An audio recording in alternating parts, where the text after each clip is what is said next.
let's make lemonade. Let's go to work. That's the signal! Go! 6!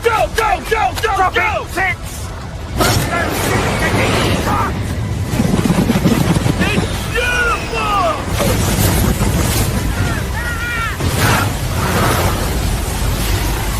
Mother Nature just pissed her pants, dude! Wake up and hit the ground running. It's The Rush, presented by Willis Auto, with Travis Justice and Ross Peterson bringing you raw, unfiltered, and unapologetic talk about sports, life, and everything else that matters. No filtered, no fluff, just The Rush.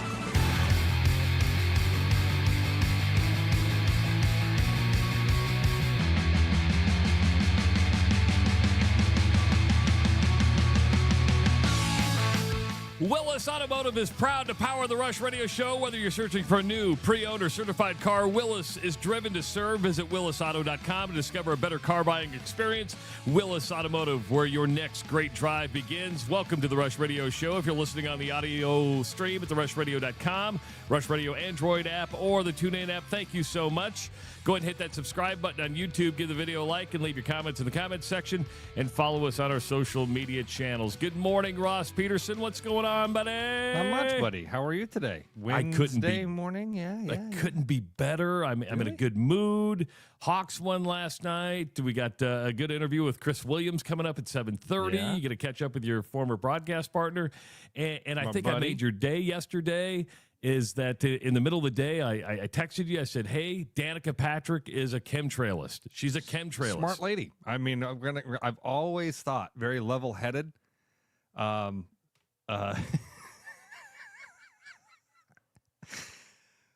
Listen, I don't know how everybody doesn't just look up and see like, oh, that's weird. But, you know, I'm a conspiracy theorist.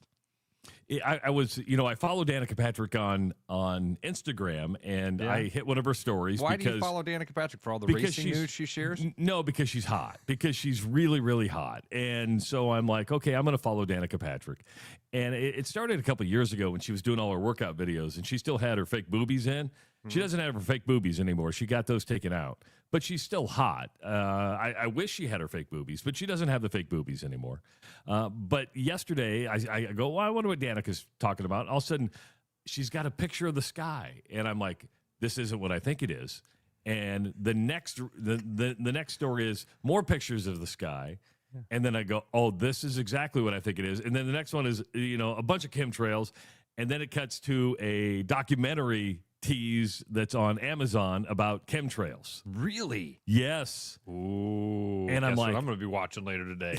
Ross going to Amazon Prime and going, okay, I need to learn more about chemtrails. This drives meteorologists nuts, right? With the conspiracy theorists, because they're like, all it is condensation from the plane. Mm-hmm. Yeah. And because condensation sticks around like that. I know whenever I watch those scientists in Antarctica and they breathe and the condensation from their breath comes out, it just stays right there. That's why they have to always move, because all that condensation just sticks around forever.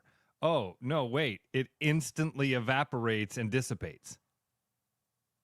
Yeah, but you're at a higher elevation, higher altitude. Yeah, see, it's all about the elevation. And then sometimes when they're there and they're not there, it's because the atmospheric conditions. Okay. All right. Listen, I don't know. I just know it's weird. And when we don't understand something, it's easy to jump to these weird conclusions. Okay. I'm too stupid to know what it is. People remind me of that all the time too. Whenever people disagree with you, that's the first thing they'll go to is like, you're just too stupid to understand it. Okay. Yeah, you're probably right about that, because I'm pretty dumb. I mean, I'm a DMAC dropout. Do you remember what age you were when you started going, I wonder about it? Because, I've never really looked up in the air and thought, boy, they're spraying us with something. I can tell you when it happened. We thought we saw smoke. We thought we saw smoke on the horizon. We could see this black line on the horizon going up into the air. It was very weird. We're fishing one day, and there's this black line coming off of the horizon up into the sky. And I'm like, man, is that smoke? What is that? But it's on a very straight line.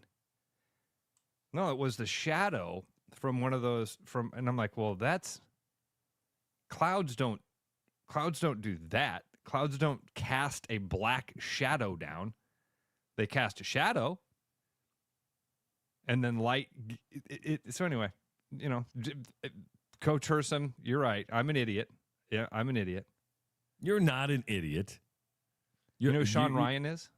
Sean Ryan. Why do I know that name? I've heard the name. Again, probably just an idiot. He's got a really popular podcast. He had a guy on. He had the CEO of Rainmaker on his podcast. The CEO of a company that came out and said, yes, we've got a couple different things we do. We have cloud seeding. So in the Northeast, when they get clouds, but there's not enough condensation for them to actually, they're not thick enough for them to condensate and drop rain. They go up there and spray chemicals into those clouds as well to help them condensate. They absolutely, they absolutely are. They're anyway.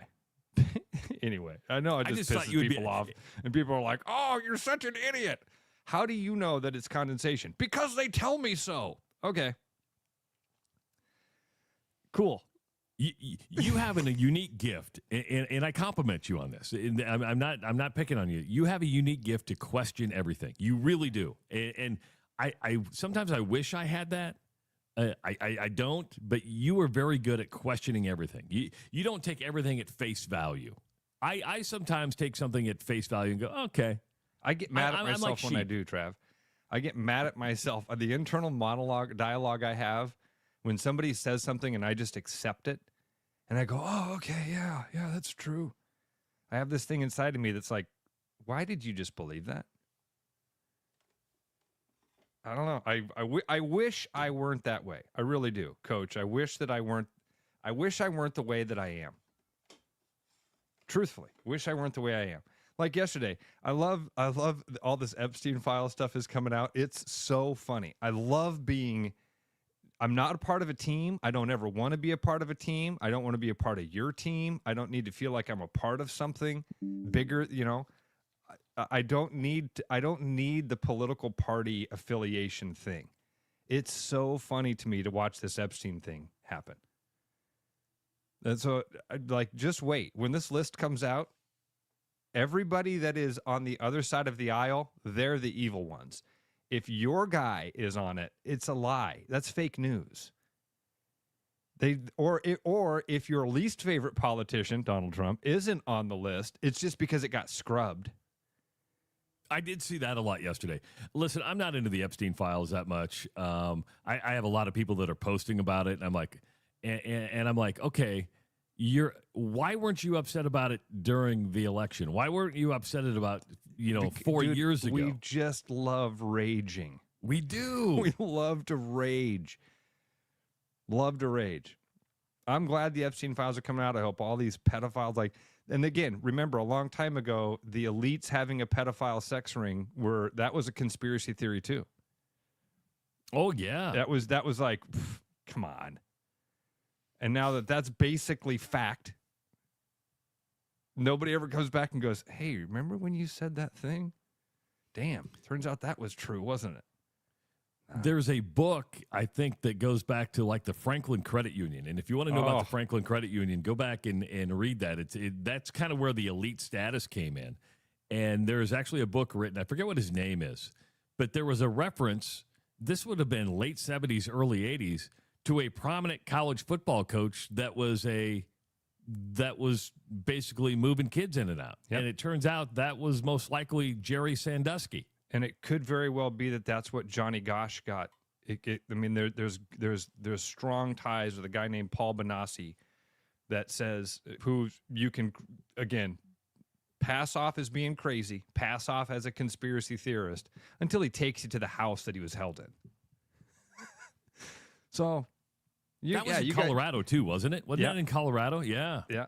Yeah. Listen, if you think I'm a dummy, I agree with you. I don't think you're a dummy. I think you're really smart. Thank you. I appreciate that, but I'm pretty dumb. It's the Alex Jones line. Have you ever seen Alex Jones on Joe Rogan when he goes, listen, I'm kind of retarded. Listen, I'm pretty dumb. Oh, man. Chemtrails and Johnny Gosh before 6:10. There we go, guys. Welcome to the Rush. That's right. You never know what you're going to get on the Rush. The Rush. Yeah, you know the other conspiracy theory that I love people coming around on, because like my son, 9/11. Moon landing? Moon landing? Moon landing is an interesting one. That's an interesting one. The Building 7 with 9/11. Oh, the one that was never hit, but that imploded and collapses at free fall speed. Yeah. Yeah, totally normal. Footings just gave out. Coast to coast with Ross, Irish Hawkeye writes in. Welcome to the west of the Rockies line. You know, Ross, we have the technology here at the Rush Radio Show and the Rush Radio station to have you do a coast to coast show every night at like 10 o'clock. Tune in at 10, live at therushradio.com and on the Rush Radio Android app for Ross's 1 hour of conspiracy. That would actually be kind of fun. We'll I would listen to that. We'll talk about talk about Three Eye Atlas. Maybe Mike's right. Rush Radio Network needs a rabbit hole show. There'd be some fun there. Be lots of fun there. Ross's I'd rabbit enjoy hole. it. I'll tell you that. 10 p.m. Just go from like 10 to 11. It's too late for me though, dude. Okay. I'm in bed like 8:30. Could we do like 7 to 8 every night? But then we not on nights that the Hawkeyes play. Of course, the Hawkeyes played last night. They beat the crap out of Southern Illinois University, Edwardsville. Here was my disappointment about that, Ross, is that the Rutgers game went long. And by the time they got to the Iowa game, it was over. Iowa never trailed. And I think they got there and it was like 7-2 or 11-2. And I'm like, this thing's over. I didn't get to see the opening run. And then before you know it was like a 20-point lead. I'm like, I'm bored here. I was so disappointed that we missed that opening flurry that I'm like, oh, we missed the fun part because it's just coasting from here. You said that the one thing that you wanted to take away from the SEMO game was 10,000 people. Yep. You wanted to see 10,000 people. Travis, I knew as soon as the cameras came on, I was like, ooh. You can see empty seats in those first couple of rows. And again, Carver's just, we could sit here all day. Andrew Downs had the best example of it, where it's the bed of nails. If you try to come up with one reason why, you can poke right through it. But once you put all the reasons together, then it kind of makes sense. But man, okay, it's Tuesday night. You've got a non-conference game. None of this stuff matters at Hilton Coliseum. None of this stuff matters when Iowa State's playing a non-con game. I mean, maybe I should challenge my own premise there. Maybe I should look back and see if Iowa State does pack Hilton Coliseum for those non-conference games. Well, they had 13,000 They had 13,000 the other night for Stonehill, right? So that was the attendance on the box score. So it might have been 12,000 or whatever, but it was over 10,000. They had about 9,300 on the box score last night. Might have been a few more, might have been a few less. They didn't hit that 10,000 mark. But I do think that you look at what happened with the game, and you got everything that you, as a Hawkeye fan, you got everything you wanted to see from that. If you're going to play Southeast Missouri State, no, it's Southern Illinois Edwardsville, wasn't it? No, they played Southeast Missouri State. Oh, why did I think it was Southern Illinois Edwardsville? I saw people putting SEMO in there. I'm like, did you say something different? For some reason, and Brad Korn's the coach of that. Brad Korn was the Korn killer. He was a hell of a 3-point shooter. I think he played at Southern Illinois. So I apologize. Okay. And they're red and red and white. Yeah. What is their mascot? Southern Illinois SEMO? is. Yeah, no. Southern Illinois is the Salukis. Salukis. Yeah. Last night they played the Red Hawks. The Red Hawks of SEMO. SEMO State Red Hawks. Where is Southeast Missouri State? It's in Southeast Missouri. I'm surprised you didn't know that. Yeah. Southern Illinois, that's in Southern Illinois. That's in Carbondale. Southern Illinois is in Carbondale. Southern Illinois. There's like 2 towns in Southern Illinois. Carbondale and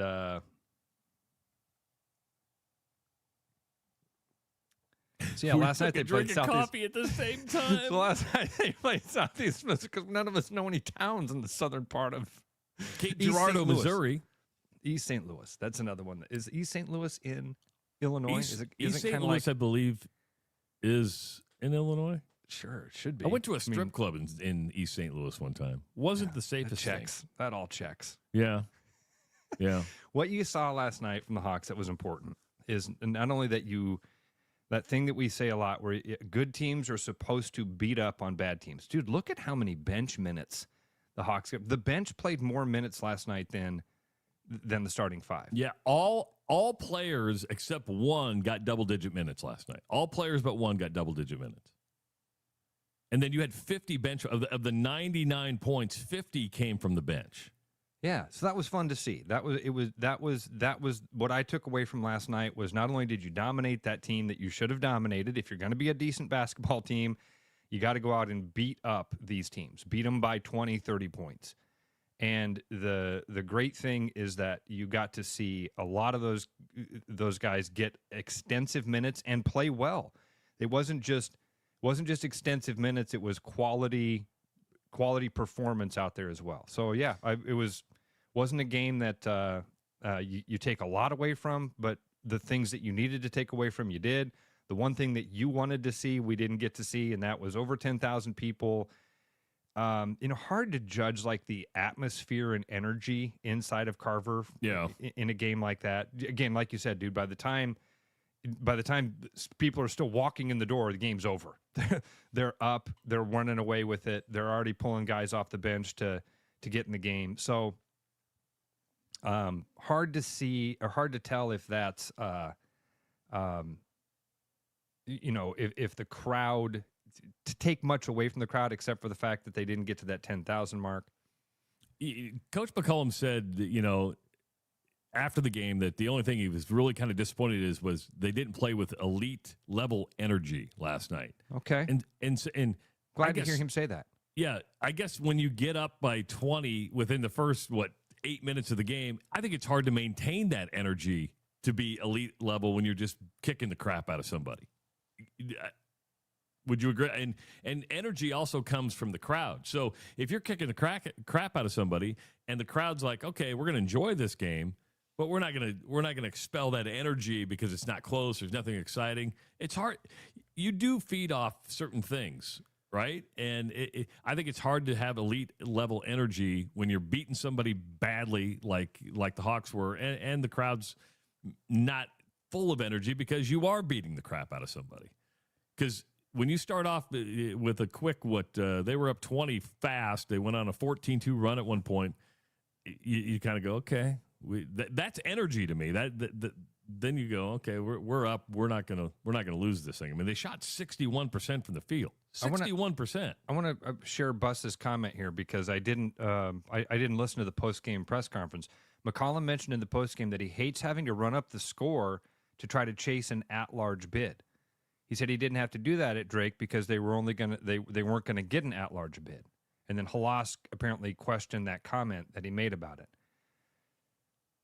I think that's something I hadn't even considered, I guess, about these non-conference games. When Coach McCollum was at Drake, you just had to win these games because all that mattered was that W or L at the end of the game. It was a pass-fail. And at the end of the season, you had to have so many of those. It didn't even matter how many wins you had. You had to win the Missouri Valley Conference tournament because it's a one-bid league. Now he is in that position where winning a game like last night against Southeast Missouri State is that's not enough to win it. If you win that game by 5 points last night, it actually is a knock on your resume. So you've got to go out and win these games by 29, 30 points like he did last night. And I hadn't thought of that. I hadn't thought of it in that context that you are already building that resume for an argument in March to be an at-large bid. you can solve that by playing maybe more quad one games. There you go. Yeah. Like, we watched Michigan State play Kentucky last night. We watched Kansas and Duke play Kansas and Duke play last night. Now, they do have a quad one game coming up against Ole Miss. Right. And they could possibly play Utah out west. And beat Xavier by 20. That's a nice win, or 19, whatever that was. You've got Ole Miss coming up, as you said. Michigan State is just a couple weeks away now. Dude, and that's the Big Ten opener on December 2nd, I believe, in East Lansing. I watched a good portion of the Michigan State-Kentucky game last night. And Tom Izzo, whether you like him, whether you hate him, the dude can flat-out coach, and he just gets consistent teams year after year. It was methodical against Kentucky last night. Kentucky was ranked 12th in the country, and Michigan State made them look like a junior high basketball team. It's insulting to Kentucky because they played like a junior high basketball team to the point where they looked lost out there. You had players bickering with one another. I mean, they just totally delivered a knockout punch, and Michigan State shot the ball lights out. They shot 50% from the field, I think 50% from the three-point line. And in the second half, Kentucky went on a little run, got it within 10, and then Michigan State just said, okay, we're going to apply the pressure again, and just expanded that lead. I think they led by as many as 24 in that game. I mean that. So you'll have opportunities in the Big Ten to really make a difference and pad your resume. And Ross, I don't care if you beat SEMO by 20 or these other patsy teams. If you protect your home court in the Big Ten and steal a couple road wins, you're going to be in. I do believe that. The Big Ten will provide enough opportunity to get you that resume you need to get into the NCAA You're tournament. right. I mean, the Big Ten is strong enough that if you are in the top half of that conference, you're in. First of all, you have to make the Big Ten tournament now. So you got to make the Big Ten tournament. Probably need to win a couple of games there, but your season resume is what's going to matter. Beating Southeast Missouri State doesn't matter for crap if you go out there and can't perform against the big boys. How old is Tom Izzo? God, he's got to be close to 70, doesn't he? Maybe 70 older? years old. He is 70 years old. I already looked it up because Okay. it was bouncing through my brain, so I wanted to know. 70 years old. Do you know when he started as an assistant at Michigan State? Boy, he was under Judd Heathcote. I would say, I'm just going to guess here. So Okay. Tom Izzo started as an assistant at Michigan State. I'm going to say 1987. Earlier. 1983. 1983 is when he I got it on my second guess. That's pretty good. He started at Michigan State as an assistant in 1983. Was that his only did he just start with Judd Heathcote, or was he anywhere else? So, dude, he was a high school basketball coach for 2 years, from 77 to 79. And then from 79 to 83, he was an assistant at Northern Michigan. Northern Michigan. I think it's more of a hockey school than a basketball school. Could be wrong. Located in Marquette, Michigan. I honestly had a question in my head of like, are they still a school? Marquette's in the Upper Peninsula, right? They are Division I in 2 sports. Hockey And skiing. Skiing? Yeah. Yes. Yep. Yep. Are there ski hills in the Upper Peninsula of Michigan? Apparently. I remember when I used to call games for Grandview, you'd go up and play those games in like, up in the Dubuque area. Yeah. You know what I mean? You'd play teams in Wisconsin like Dort or University of Dubuque. There's a couple of them in Dubuque. And then you get in there and they've got their banners in the rafters, and it would be like, conference champions for softball, 1979, right? And it would move on. They have alpine skiing. Like national tournament finalists in alpine skiing. You're like, in Dubuque, Iowa? Yeah, they got ski hills. There's a ski hill in western Iowa known as the Mount Crescent. It's more of a sledding hill. Oh, yeah. They've got a ski lift and everything. I've never been up to Boone. Boone has some sort of skiing. What's it called? Somebody will know. Is it called? I can't think of it. Never been there. Never been on skis in my life, Travis, of any type. I'm glad you said that because I was going to make a confession. I've never been on skis either. I have no interest ever to get on skis. Or skates. Can't ski. You and I have a lot in common because Can't skateboard. I have no balance. I look at ice skates and I go, now I've been on roller skates when I was younger, right? You'd go to the roller rink. Yeah. But I've never been on ice skates because I look at it and go, oh, my ankle's going to snap. I look at skis and go, I'm going to tear an ACL. Yeah. I don't want to do that. Yeah.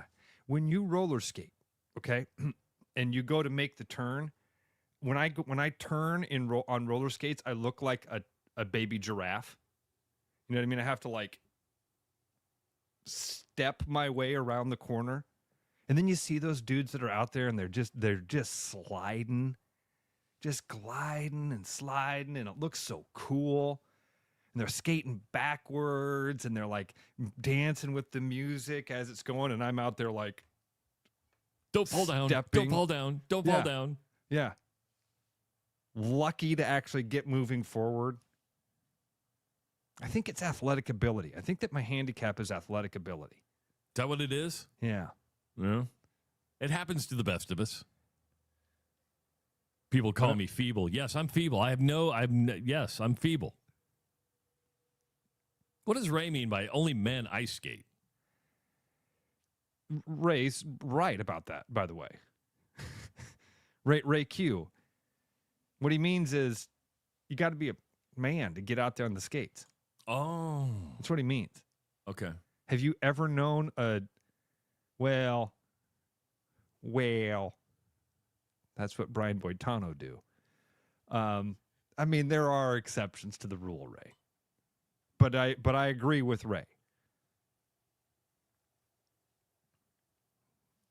Blades of Glory, best ice skating movie? Blades of Glory is the one with Will Ferrell's in that, Ferrell right? and John Hader. So is it the best ice skating movie?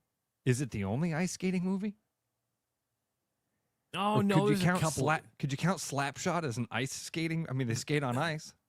There's a one where a former hockey player like can't play anymore, and he gets into like the figure skating, and I forget the name of that. There was a good video game called Blades of Steel. Blades of Steel. When I was a kid, that was an 8-bit Nintendo hockey game. It was fun. That was fun. The Cutting Edge, John Alexander. Thank you, John. Thank you, John. The Cutting Edge. Don't remember that one. Topic. Rings a bell that when make you say that I can see the preview. Yeah.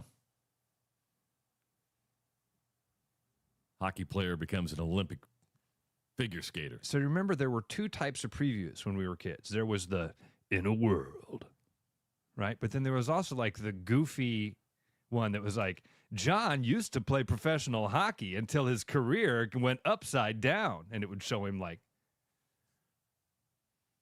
until he met Carol. Hi, John. Yeah. I can hear the preview. No, that's all. Is that the best ice skating movie? Yeah. Probably. A reminder to pump it up with unleaded 88. It's cheaper, cleaner, greener fuel choice. Make it a clear winner at the pump. So pump it up with unleaded 88. Go to iowacorn.org to learn more. 515-517-2303. That's the number to call if you want to talk to us, have a little fun with us. Chris Williams coming up at 7:30. We also have some more Fiscus Diamond stories to get you off the couch. Some good ones that came in yesterday. Still some time to get your stories in to win that wonderful gem from Fiscus Jewelers. It is the Rush Radio Show powered by Willis Automotive. The Rush Radio is now on the free TuneIn app, allowing you to enjoy the show on Apple products and Android Auto.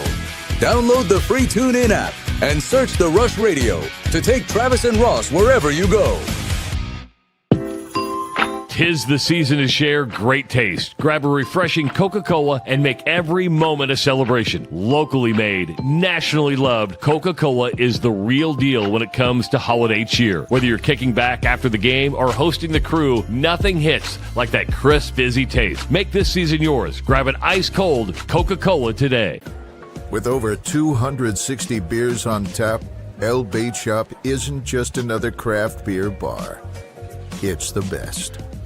Beer lovers know. El Bait Shop, 200 Southwest 2nd, Des Moines. There's a new spin on casual dining near Drake University. Lucky Horse Beer and Burgers. Craveable faves, flatbreads, delicious burgers, frozen cocktails, and a crazy cool vibe. Get to Lucky Horse Beer and Burgers today. My name's Gary Presnell, and I'm a residential home mortgage banker for Northwest Bank in Des Moines Metro Market. I've been financing people's homes for over 25 years, and I'm an expert in financing VA loans, FHA loans, IFA loans, and new construction homes. This is my cat Norm. Norm knows football, but he doesn't know mortgage. And that's where I come in. There are a lot of Tom, Dick, and Norms out there doing loans. So don't just trust anyone with your home loan. I'm your local, trusted, experienced expert. Loans. Call Gary at 515-975-6767 or find his profile at nw.bank. Member FDIC, Equal Housing Lender. After Hawkeye football games this fall, Travis and Ross are right where they belong, with you, taking your calls and giving unfiltered feedback. Right after Hawkeye football games, it's the Black and Gold Rush on the rushradio.com, the TuneIn app, and on YouTube. Hey everybody, Mason Miller, sales manager out here at Willis Infinity, and this month we invite you to join us on our Once in a Wintertime sales event. Fall into savings this month by leasing an all-new 2026 QX60 Lux for as low as $799 a month for 24 months with just $5,000 down. Also take advantage of the 2.9% rate that Infinity is offering on both 2026 QX60 and QX80, and an additional $3,000 off of the new 2026 QX80. For more information, come say hi in our showroom or visit us online at willisinfinity.com.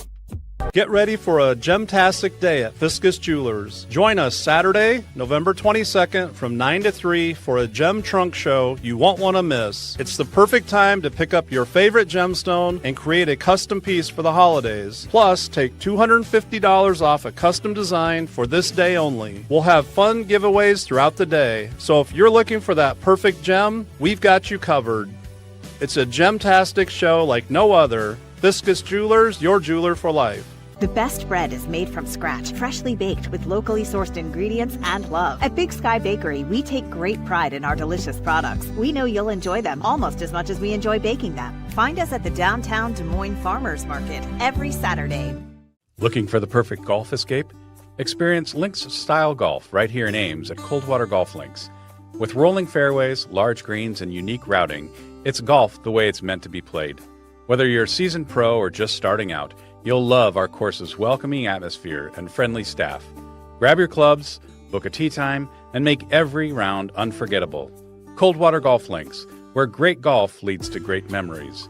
Visit coldwatergolf.com to book your round today. Back to the Rush. Strong opinions, weak filters, and just enough sense to stay on the air. It's the Rush Radio Show, powered by Willis Automotive.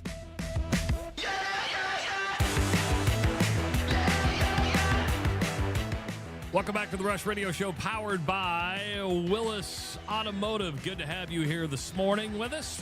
Quick reminder that if you have not done your holiday shopping yet, look no further than the Iowa Lottery, because they have the gift that keeps on giving. It's the winning promotion. Just say no, no, no to basic gift giving.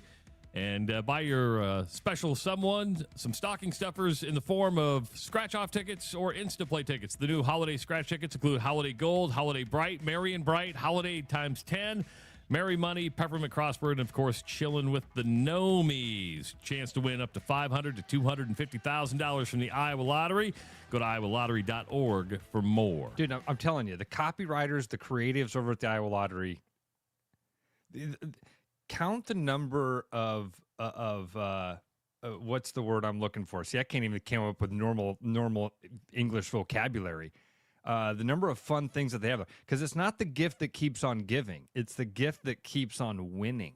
It's right. Ba-ding, ding, ching, ching, ching, ching. That's a slam dunk right there. Chilling with my nomies. Have you got your holiday shopping done yet? I haven't started my holiday shopping. Well, should you have even started it right now? I see all these people on social media like stressing out. Oh my God. I'm like, it's November 19th. You don't have to have your holiday shopping done yet. Yeah, but dude, you're giving me anxiety. I'm not kidding. This gives me anxiety. It's just it's a lot, and then you cram it into those couple of weeks before Christmas. I do because I'm a procrastinator, and I'm just like you. I'm like, it's November 19th. Why would I buy things? In a day, it's going to be December 19th, and we're going to be like, crap. I don't have any of my gifts, and I got to buy gifts for 2 kids and a girlfriend. Oh my God, what do I do? Spend all my money. I mean, for like Audrey, love her to death, dude, but she last night or the other night she got a hold of the Amazon, because now you don't get the Sears catalog anymore like we did when we were kids. Yeah, you get the Amazon booklet. Dude, she circled like 900 things. And now, obviously, I'm not going to buy all. I mean, most of it's stuff she just circled because it looks fun. You know what I mean? Looks cool. I want this. Yeah. I want a baby bottle warmer. No, you don't. But so for Audrey, I feel like it's just more about having a bunch of presents under the tree. For Eli, he's got a big trip coming up to Fiji here in a couple months with his marine biology crew, which is costing me a lot of money to do that. So I've kind of prepared him for that idea of like, hey, I'm sending you to Fiji in 2026, so we're probably not going to have much under the tree with your name on it. And I think that's fair. My kids now know. So our Christmas gift to our kids is we're taking them all to Italy, including their significant others, in the first week of December, right? And then we let them all know yesterday. We said, hey, as a gift, we're going to give each of the kids, if you're married or have a significant other, sorry, you got to share, but we're giving them each 300 euros to spend over there. There you go. That's it. We're done. There's going to be nothing under the tree. You're going to Italy. We covered that. We got the VRBO, and we're going to give you some spending cash. We're out. But I think that's it's an experience because you remember experiences more than you remember gifts. I do believe that. Like your Camino, you'll remember that experience the rest of your life. Look at what Kaylin just wrote that in. Experiences are greater than gifts. You are absolutely right. This is one of my favorite conversations, man. Probably 5-6 years ago, Bruno and I were up on the island fishing, knee deep into a bottle of whiskey, and we had this wonderful conversation about experiences. And dude, I really like Jimmy Carr. You know who he is, the English comedian. I don't. Not Jimmy Carr. Hold on. Is he kind of a skinny dude? Yeah. Always wears a suit. Yep, I know who you're talking about. Hosts a couple of really fun shows. One of them's called Too Many Cats that was on British television for a long time that I thought was just hilarious. He has this great thing. He says, I can tell you what I think the meaning of life is in 5 words. But I think it's 4. Enjoy the passage of time. So 5. Enjoy that's all you can do. Do your best to enjoy the passage of time. And if that's experiences, that's awesome, and go do it. And that's what I'm doing this year. We've never done this. The last time we really went on a family trip with everybody together, we went to Mexico back even before Greta was born. So this will be the first time we've really all been together. And of course, we're going to have the grandbaby. People think we're crazy to take a 4-month-old to Italy, and I'm like, why? Well, you are. They're right, by the way. Why? So I want to know why that is. Because they won't remember any part of it. No, but I would rather do that than leave her at home with somebody. That's true. Listen, both of those things are true. And if I were in that position, I would take the baby. I mean, it's not costing you a lot of money to take the baby along with you. It's not like, but. Yeah, I mean, we know she's not going to remember it. And that's mom why and dad would be miserable without the baby. It would ruin their trip if the baby wasn't with you. So, both things are true. And the cool thing is they're flying out of Memphis. They're not flying with us, so I don't have to be on the plane with the baby. Dude, I flew home. When I flew home from Ireland, there was a baby that was right across the aisle from me. And, like, I even told the parents, hats off to you, because it's 7-hour, 9-hour flight, something like that. They kept that baby never once cried, moaned, whined. That's impressive. It was very impressive. Very, very impressive. It was one of those situations, Trav, I'm sitting there and you see them walking down the aisle and you're like, please no. Not by me. Don't sit by Please me. no. Please not by me. Please. And then they get in your row, and you're like, unfreaking real. This is going to be hell. And that kid was great. And I told them many times throughout the flight, like, hey, you're doing good here. And by the way, I would tell Abigail, don't freak if Sutton is whiny on the plane, don't worry about it, because I think as parents, you overreact to it. You kind of project onto these other people like, oh my God, everybody's miserable, because for the most part, not the case. Yeah. And now you can rent like a bassinet that they put in your row. So so you can actually have a travel bassinet. Though the baby isn't free anymore. Remember when they said even like lap babies, because they charge like $100. Oh, okay. Now, so I mean, might as well squeeze you. They got you. Yeah, exactly. But it beats bringing a car seat on the plane. Jolie writes, babies act better than some adults on flights these days. I would agree with that. I would agree with that 100%. 100%. New college football playoff poll came out last night, Ross. Ohio State still number 1, Indiana number 2, Texas A&M number 3, Georgia jumps up to number 4, Texas Tech out of the Big 12 number 5, Ole Miss comes in at number 6, Oregon number 7, Oklahoma number 8, Notre Dame number 9, Bama 10. Then you have BYU at 11 and Utah at number 12. If the thing was set today, so you have no ACC team in the top 12. Okay. But the ACC gets a guaranteed spot, so that would put Miami in at this point. And then the group of 5 would be Tulane. So the Big 12 would have 2 teams knocked out of the college football playoff, being BYU and Utah. Again, we're still a couple weeks away from the finalization of this, but you're starting to see kind of where things are going to land. And, so Iowa drops out of the top 25. Not a surprise at 6-4. I didn't think they would stay in the top 25. USC, probably the only other Big Ten team that has a chance. USC and Oregon play this weekend. But we're just making if 2 Big 12 teams get left out, and let's say the Big Ten only gets 3 teams in, or let's say USC beats Oregon, and USC does not climb into that realm, and the Big Ten only gets two teams in, you're going to see the argument for a 16-team playoff develop pretty quick. A couple things. Number one, let's start with the Big Ten, then we'll go to the Big 12, because I think that if USC beats Oregon, they move USC again. That conspiracy theory in my brain is like, well, they're just playing chess with this. With these several playoff rankings that they've done, they're just playing chess, aligning the board for that final move with that last poll. So let's start with the Big Ten. I do believe if USC beats Oregon and they are a 2-loss team at the end of the season, USC will get bumped up and will be in that top 10, which you got to be, as you said, you got to be in the top 10 now, because they're guaranteed a team for the ACC. You're guaranteed a team from the group of 5. So I think that you'll see USC jump up into that top 10, and you will get 3 Big Ten teams in no matter what. The Big 12. If I'm a Big 12 conspiracy theorist, I'd be screaming from the hilltops already, because what I think they might be doing here is positioning it so that they can Texas Tech at 5. I think it would be hard for Texas Tech to drop all the way down to 11. But it's not impossible. It's not impossible. And that very well could be what the committee is that could be the chess board that they're aligning here, is that you only get 1 Big 12 team in.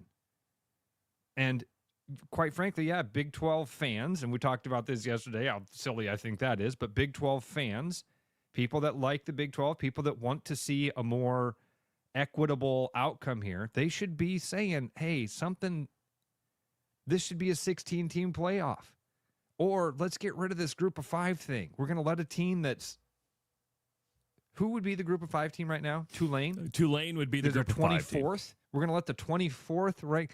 The committee acknowledges this is the 24th best team in America, and they get to go play with the top 10 dogs?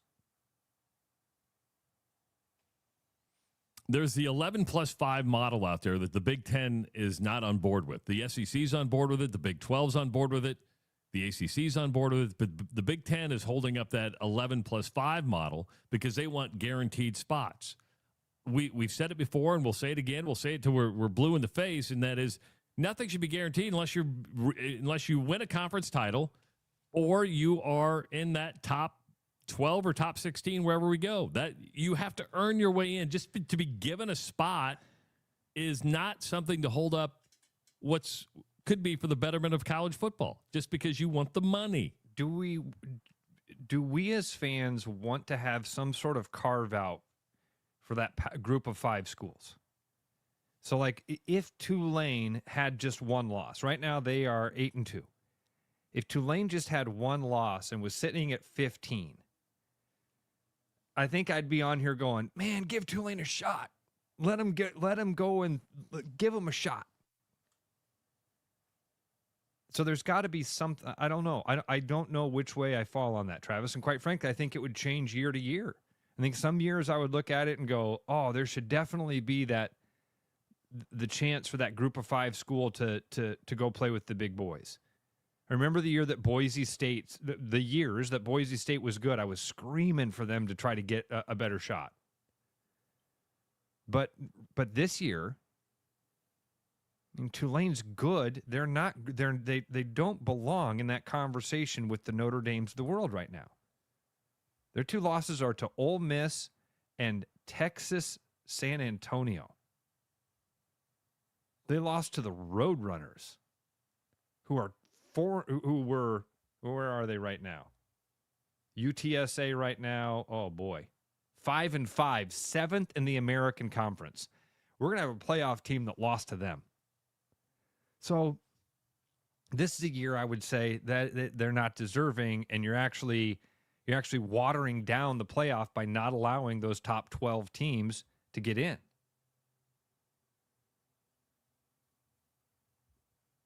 I don't know. I don't know. I want to have my cake and eat it too. I want to be able to make the decision year by year on what should happen with those. So what do you think? Should there be a carve out for those group of 5 schools? Well, I mean, I think they're doing it to avoid any litigation and lawsuit saying you're not providing an equal opportunity, but you're not on the same level. You're not even close to being on the same level. Like the American, they're making their teams at least commit to $10 million a year out of the 20.5. They had to spend at least $10 million to maintain that. Well, that's already going to put you 50% behind, right? I mean, I don't look at Tulane. I don't look at Memphis. I don't look at South Florida as the same as I look at Michigan, Ohio State, or really anybody else in the Big Ten. Not saying you can't upset those teams or beat those teams, but over the course of the body of work, it's just not the same. And that's why, we have FCS, which Northern Iowa is part of, which Drake is a part of. Do we need another separate division? We can have multiple national champions because we're talking about different levels. We have a Division II national champion. We have a Division III national champion. We have an FCS. We can have, and there's a lot of group of 5 schools out there that you're financially making them commit to something that they just don't have the resources of the Big Ten, the Big 12, the SEC, or even the ACC. I'm okay saying, hey, here's a separate division. Go have your national championship, celebrate, spend the money wisely that you can do, but they all want the TV contracts. They all want to feel like they belong. Guess what? It's life. You nailed it. It is life. When you were selecting teams on recess, somebody got picked last because, well, they just didn't really. You're like, I got to take Jimmy, got to take Ross. I mean, that is life. Hey, It's at least not he'll make fair. the team think. I mean, we live in this fantasy land to where we all want life to be fair. Life is not fair. Travis, you want to be, I think you hit the nail on the head with you want to be a part of something bigger. It's what politics is, too. It's what politics is. Pick a side because you don't want to be left out without a team. I mean, look at these teams that have gone to the new Pac-12. They did that because they thought they're going to be part of something bigger. The new Pac-12 is never going to be considered a Power 4 conference. Northern Illinois, for some stupid reason, is leaving the MAC to go to the Mountain West because they want to be part of something bigger. Are you really part of something bigger, or are you just moving around? I mean, boy, the Mountain West is making a play, aren't they? But not with Northern Illinois. Not, I mean. Now, Houston did the right thing. Houston said, "Oh, we want out of there. We want in the Big 12." That changes your trajectory. And Houston had that ability. Houston had, I mean, that makes sense. It's Houston. I mean, Memphis tried to buy its way into the Big 12. Literally tried to buy its way into the Big 12. And they said, "Yeah, we're not interested." So, did you by chance see and I hate to throw this at you because I probably should have sent this to you yesterday. Did you see Kenny Dillingham, the Arizona State coach? Did you see his press conference yesterday about? I saw it popping up. I didn't listen to it, though. You should have listened to it. I wish you had. It was interesting. Maybe during the break you can, if you get a chance, go find it. But basically he was pleading to local businesses, saying, hey, you guys should, we can really change your business.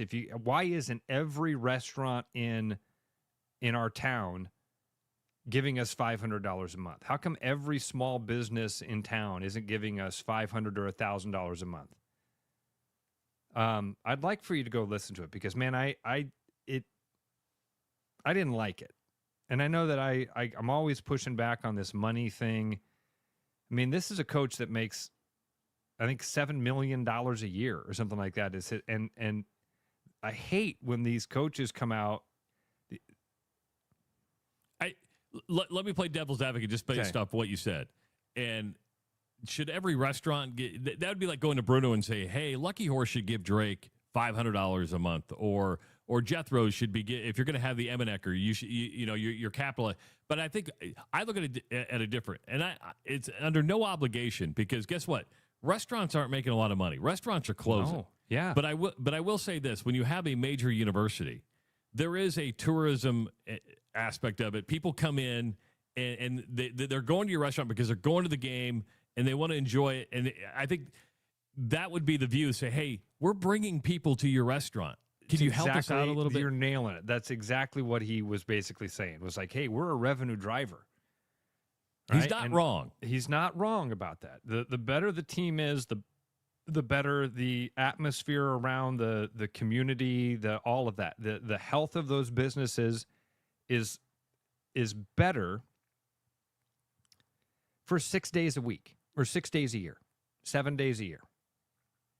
That's when people are coming to town to watch the football game. 7 days a year. It's so it just, I don't know.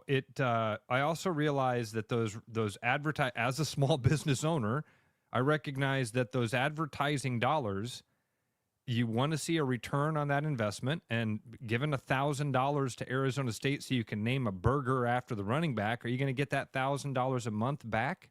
Maybe. But you're taking that $1,000 away from other things in the community. It's not like the business just goes, oh, okay, we'll throw another $1,000. No, they take that $1,000 away from another local advertising firm or another local advertising outlet. And then you've got local people who aren't millionaires, who don't make $7 million a year, who count on those tiny percentages of those advertising dollars to make their lives move forward. It just seems so greedy.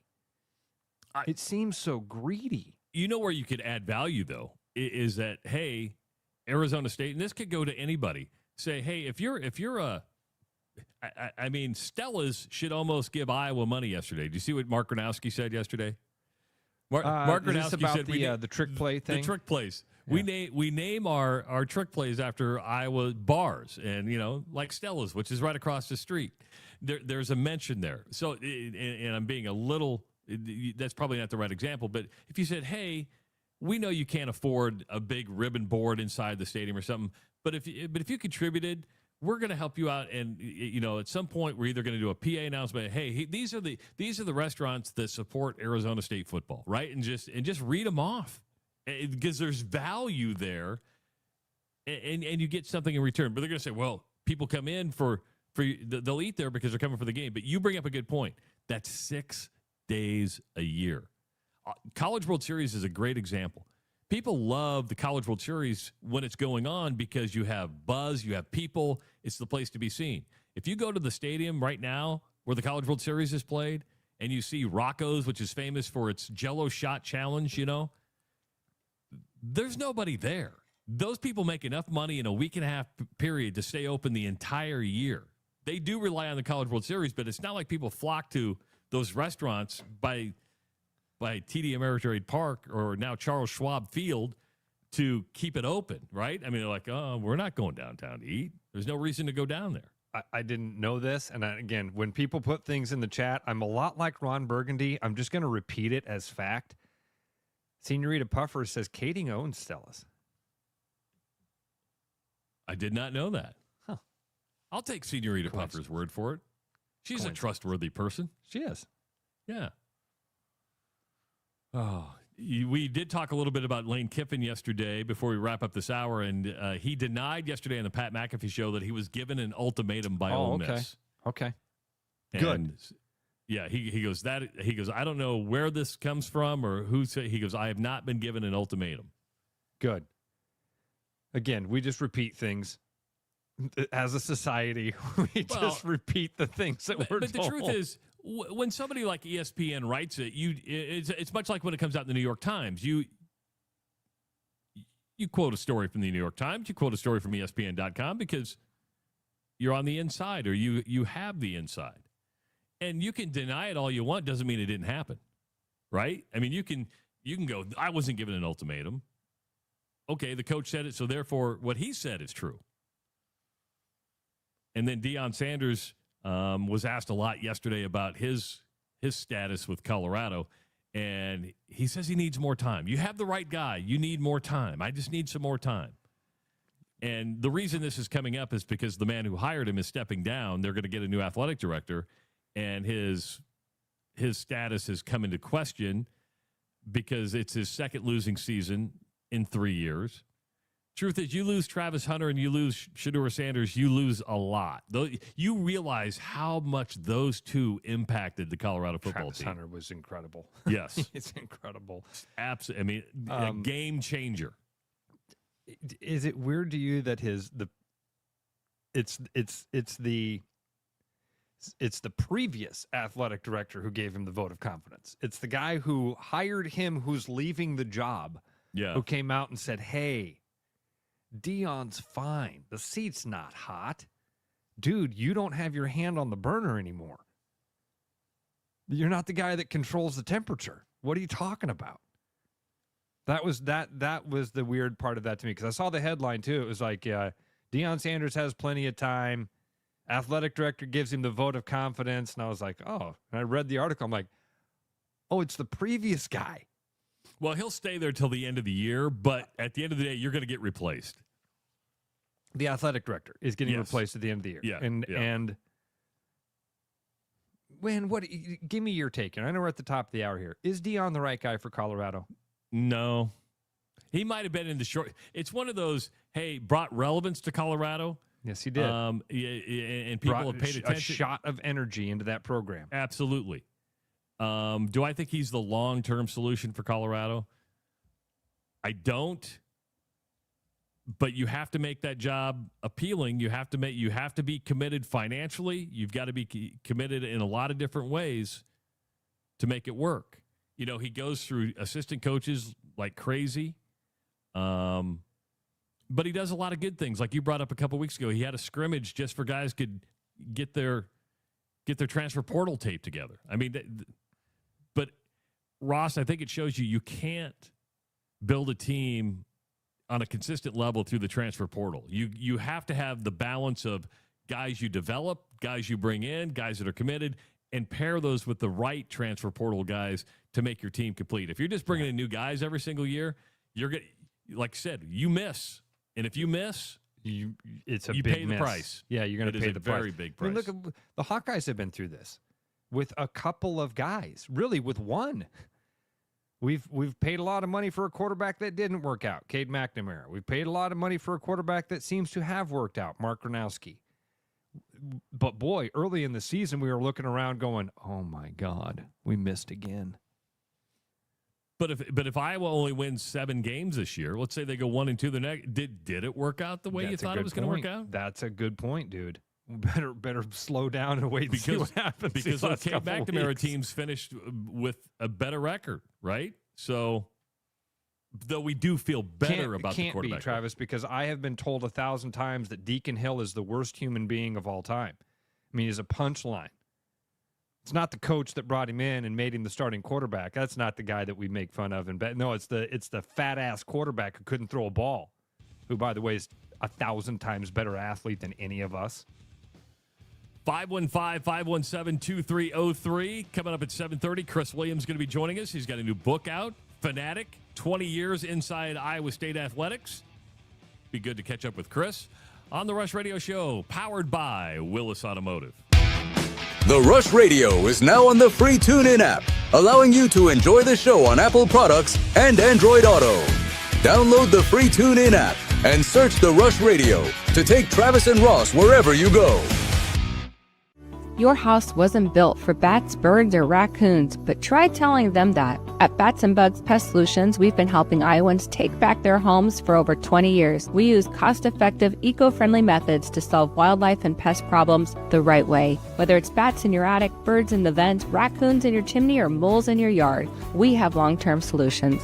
Call Bats and Bugs Pest Solutions today at 515-218-3400, and let's make sure your home doesn't become their home. There's more Iowa in the Iowa Tap Room than you may realize. Housed in a building nearly as old as Iowa itself, the Iowa Tap Room greets you with a harvest of 120 Iowa craft beers on tap from all corners of the state. And the food doesn't get much more Iowa than this. The Iowa Tap Room, all Iowa beer, one amazing place.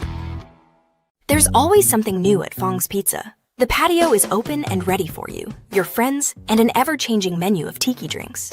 Or try our new noodle dishes alongside your favorite slice. It's all happening this summer at the new Fong's in the East Village.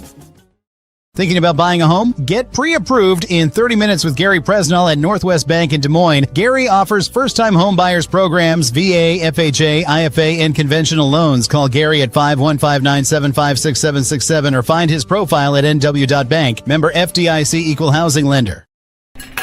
You know, Brian, at Central City, we really do have the best selection around. I know. High-quality stuff you can't find anywhere else. Whistle Pig Plantation Rum. Yeah, and over 150 of the best scotches on earth. And a ton of bitters, mixers, and more. You know what we are?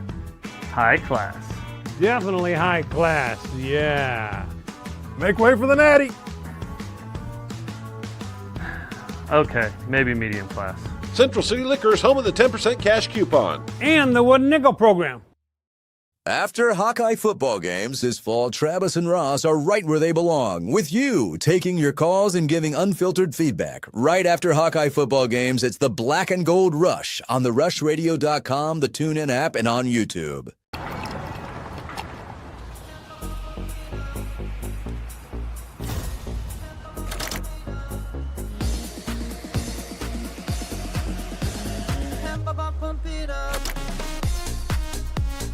A fuel choice that even rivals can agree on?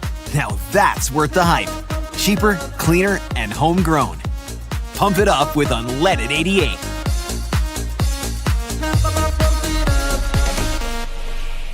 November's here, and that means Thanksgiving's right around the corner. And here at Willis, we are thankful for you, our guests, for entrusting us with your vehicle and service needs. The holiday season means travel, and that means extra miles on your car that can cause wear and tear. Save that for your pants after all that turkey. And while we can't fix your slacks, we can make sure your car's in tip-top shape. So come on down to Willis for 10% off an oil change. Give us a call or schedule online at LandRoverDesMoines.com.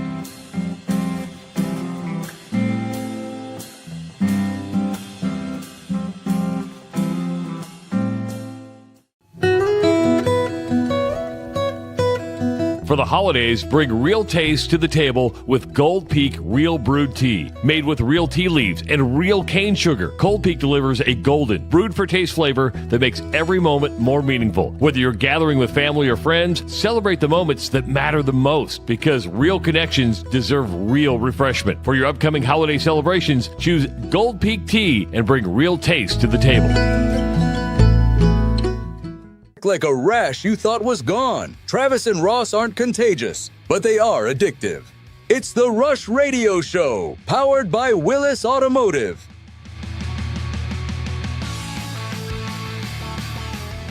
Are you ready for something new? Willis Automotive has you covered with premium brands, trusted pre-owned vehicles, and service you can count on. Visit willisauto.com. Schedule your test drive and get behind the wheel with confidence. Willis Automotive, powering the Rush every single morning. And if you're listening on the audio stream at therushradio.com, the Rush Radio Android app, or the TuneIn app, thank you so much. Watch it on YouTube. Give this channel a subscription. Go ahead and give the video a like. Start leaving your comments in the comments section. And follow us on our social media channels. My name's Travis Justice. He's Ross Peterson. We're here till 8 o'clock today.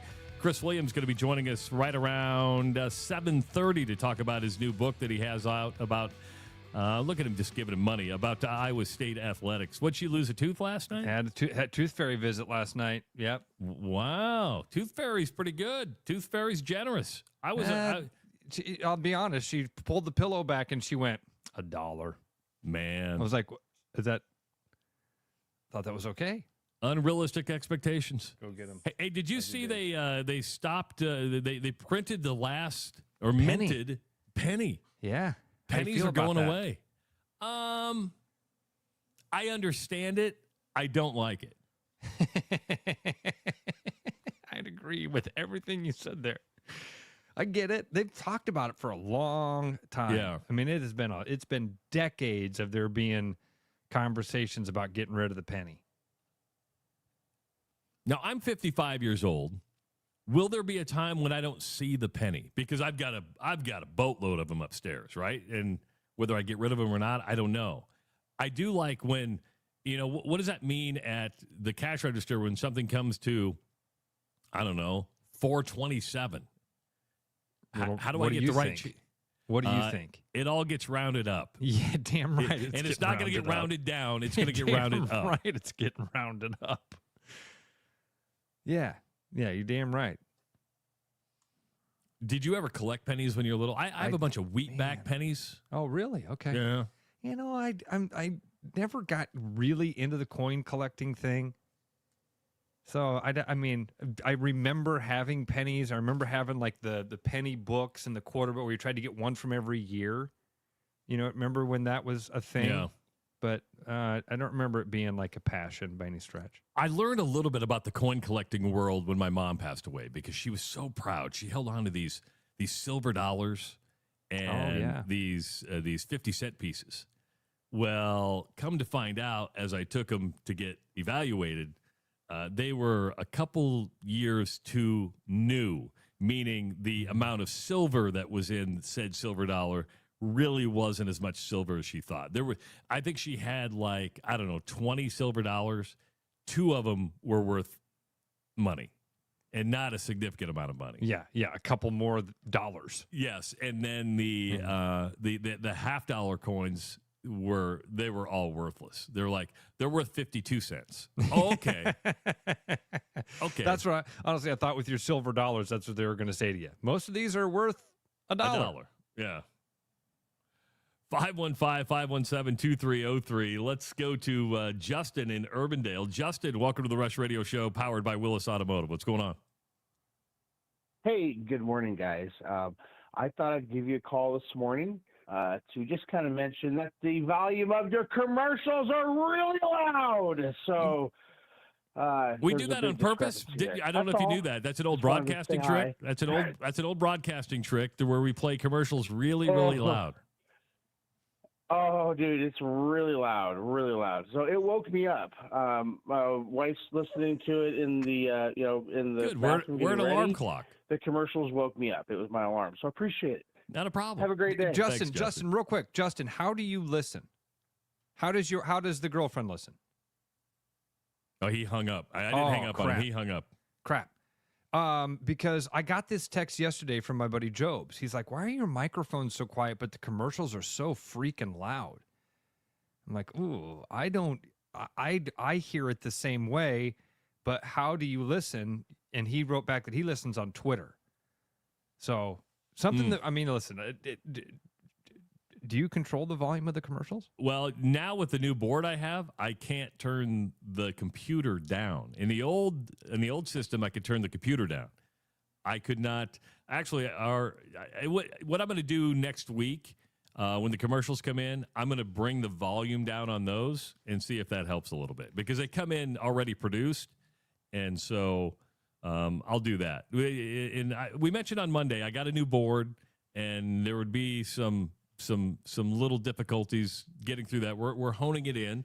If you listen on the app, it should be all regulated. Justin said he's on YouTube, but look, the chat is wild. It's always wild. Brian says, here on YouTube, no issue for me. Scott says, YouTube, commercials are too loud. Timmy says, YouTube, commercials are super loud. Dude from Iowa, listen on YouTube, don't have that issue. What the? What? So I don't know what to do. I will bring them down when they come next week, because usually they come to us, I upload them, and that's where they're at. So yeah, we'll work on it. Sorry, yeah. And by the way, thank you for the feedback. We genuinely do. Yeah. I love it when people tell me, "Hey, I've had an issue with the audio from this." My first question is always, "All right, how you listening? Maybe we can troubleshoot it that way." And then, I mean, it helps us a little bit to understand what's going on. Well, I will. Technical insiders. The audio that's going to the app, the website, and the TuneIn app are different audio than StreamYard, because they don't marry up. So there would be some difference there. Just that's full, but that's technical stuff that y'all don't need to understand. Would you rather have it that our microphones are really loud, or that we somehow dumb down the commercials and quiet them down? I think it would be better if we were able to get the commercials more quiet, because this is playing loud to me. I'll work on that next week. Yeah, and okay. I'm looking at the levels everywhere, and it's fine. And we sound maybe softer after you come back from the commercial. Like, oh, they're softer. But it is an old broadcasting trick. If you listen to the radio, commercials are louder. They did that on purpose. Did they really? You didn't know that? I learned that at Grandview College. I always assumed, as an audio engineer, and I made commercials for years, I never once made a commercial, I never dubbed it in at a higher volume. I always kind of excused it in my brain as the commercial has a more consistent volume level to it. There's music, in the commercials you cut out all the breaths, so it's a constant feed coming to you, and it stays at that consistent volume. Whereas with a voice, you've got these moments of quiet in between, and that maybe it was the same. They're because again, when I dubbed stuff in for 20 years, I dubbed it in at the exact same level. I had a really smart broadcaster tell me one time, I dub them in louder because if it's louder, the signal goes farther. They really said that? Yeah, and you see more stars in Minnesota because you're closer to them. I just swear to God, I heard that. I was like, I don't think that's true at all. Time now to read some Fiscus Jewelers get off the couch stories. Don't forget the Fiscus Jewelers Gem Trunk Show coming up on Saturday from 9 to 3 at Fiscus Jewelers in Ankeny. You can pick your favorite gemstones, design a custom holiday piece, and you get $250 off custom design that day only. Plus, Noel's going to have fun giveaways throughout the day. A perfect time to create a one-of-a-kind piece for the loved one in your life. Fiscus Jewelers, your jeweler for life. First one comes in from Jim. I probably don't have a chance in this contest. I committed all my sophomoric inconsiderate transgressions long ago in the early years with wife number one. Oh. In fact, in my second marriage, good start, Jim. That's good. In my second marriage of 5 years, I'm probably a really good husband. I'm affectionate, I'm considerate, I'm empathetic and respectful, and I'm a good provider. For the most part, my wife knows that I'm by her side is where I want to be. Most part being Key words. My problem is that I'm a bit of a night owl and a slow mover in the morning. My wife is just the opposite. And since we have family business where we both do the same thing but go our separate ways during the day, this is how it goes. Wife wakes up at 4:30, gone by 6:30, home by 3. I wake up at 6:30, leave by 10:30. You're getting to work pretty late and home by 6. You're not working an 8-hour day, just to let you know. And then he goes, at night, we have dinner, either out or at home, watch some TV. She's in bed by 9. I'm up till 11. She would like me to adjust my schedule so we have more than just 2 or 3 hours together on average. But just to be lazy and accommodate change, but I'm too lazy to accommodate change. But I know that hurts or at least disappoints her. That's why I would like giving her something special to remind her that she's my everything. That's from Jim. Okay. You're trying, Jim. Tyler writes in and says, my girlfriend at the time and I were in Denver for vacation. We're headed down to the Rockies game. My girlfriend at the time. With a very expensive wedding ring in my pocket.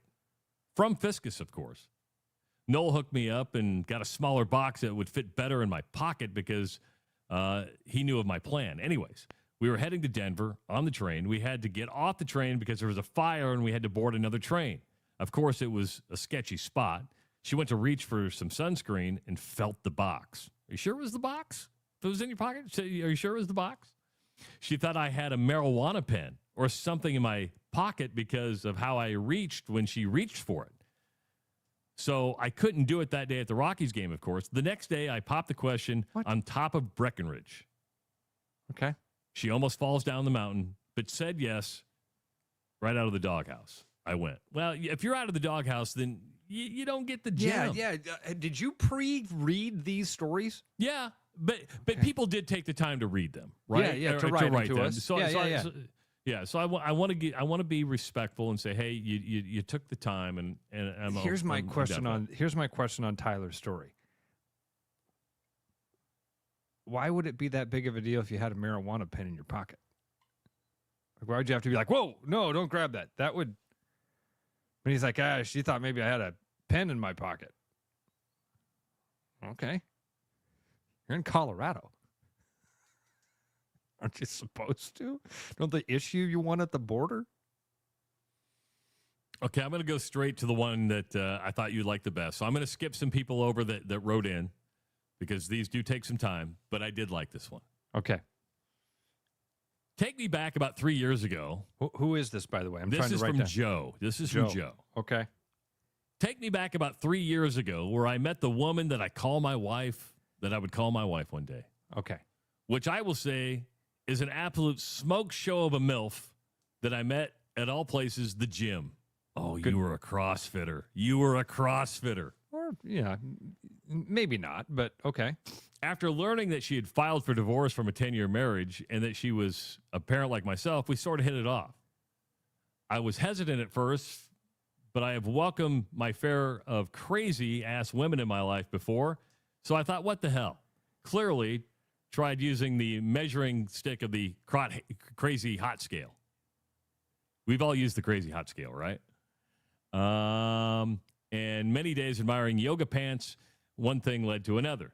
If you know what I mean. Yes, we know what you mean. After about 1.5 years, we were blessed with a beautiful baby girl. That made 4 kids between us, which we clearly agreed was too many. We mutually agreed that one of us should have a procedure done. But since she went naturally with all 3 births, it would be my job to get snip. I pleaded, I bitched, I moaned, drugged my feet, used every excuse in the book to put that off. Now, let me say, there was a 13-year gap that had no women get pregnant, and I wasn't abstinent to say the least. But thought this was just a fluke. I had some vacation built up at work, and what do you know? It's March Madness. Perfect. I finally agree that I'll get the damn chop, snippy. I drove the speed limit, the way to the appointment. She was riding shotgun, noticing the panic that I'm about ready to poop myself.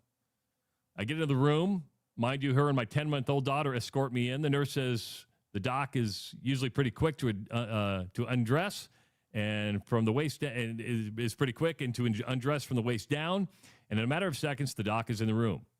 Half-assed, he introduced himself, lays me back, asked if the ladies would leave the room and lifts his arm in the direction of the exam room door. Right away, if you would like to leave, he says, like that was a question. She replies, "Oh, can I stay?" with a sly, evil grin.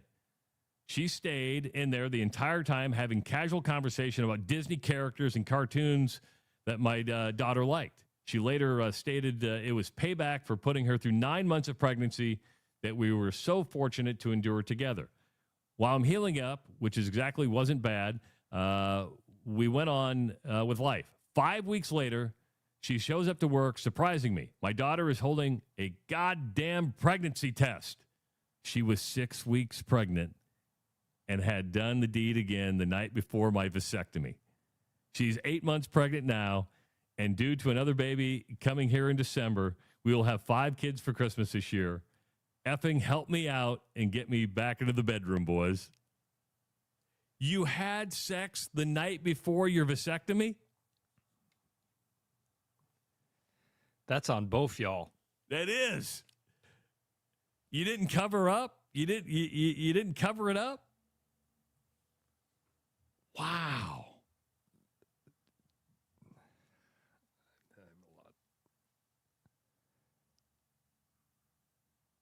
Joe. Well, congratulations. Yeah. I'm sorry you're not in the bedroom. That's all right. Congratulations on and 8 months pregnant. That's awesome. And it's meant to Congratulations. be. You're supposed to have a baby. Yeah, Babies good for are you. good. That's a good one, Joe. We appreciate it. So if you have something you want to get off the couch with, you can just go to therushradio.com, click on the promotions tab, and give us your story. We're going to announce the winner on Friday. Ross has done a good job of keeping track of the ones we've read. I've skipped over a few. I apologize. But, you know, they didn't meet the criteria of on-air reading. So, but yeah. And I will say this, Ross. I think people have been very vulnerable in their stories and coming forth with them. I like them. Would you get a vasectomy? Yeah. I would. No way. I mean, no way am I dude, going at snip, this snip. point in my life, like I said, I love kids. Being a dad is the greatest thing ever. I love it. It is the pinnacle of this human existence, right? It is the coolest thing I've ever been a part of in my life. I'm an old man, dude. I'm an old man. I'm 47 years old. Right? Yeah. I think so, yeah. Yeah, yeah. The thought of having a baby right now, I'm tired, man. I'm tired with an 8-year-old and a 15-year-old that helps out around the house. I'm tired. I can't keep up. I couldn't imagine having a little toddler running around this place or a baby that I had to take care of right now. I just am. I'm glad I have that thing in my life, but there's also a part of me that's like, I'm not sure I would want to restart that clock right now. So yeah, I'd go do it. See, I'm lucky in the fact that my wife has had her tubes tied and she needed to have an ablation, and that was part of it. So I'm like, well, I guess I don't have to get snippy. Yeah. So, and I Never don't had think I would ablation. anyway. Well, because I don't think you can. You missed the joke. Never mind. Never had a blade. Okay. Sorry, it went right over me. It goes pretty quick over me. Sometimes I'm not as quick as you. Appreciate that. Oh man, somebody out there got it. I promise. Somebody out there laughed and they went, "Oh, Ross, you're so funny." I think you're funny, even when I don't get the joke. When it comes to me later, I go, "Oh, Ross is funny. He's so funny. It went over my head." All right, that was a good one. All right, had a couple good ones there. I was hoping we'd get more female entries after yesterday. We got 0 female entries yesterday. Man, ladies, I'm telling you, ladies, you got the inside track on this. You really do. You've got the inside track. What's holding you back? I'm surprised Senorita Puffer hasn't come in with one and just said, "Hey, by the way, here's what my husband did to get in the doghouse." Because I'm telling you, the women have the better stories. There's more emotion in it. Like several times through both of those stories, I'm like, where's the screw up? How are you in the doghouse? I mean, Joe, I love Joe's story. It's a funny story. You got the wife pregnant the night before you got the vasectomy, but where's the doghouse?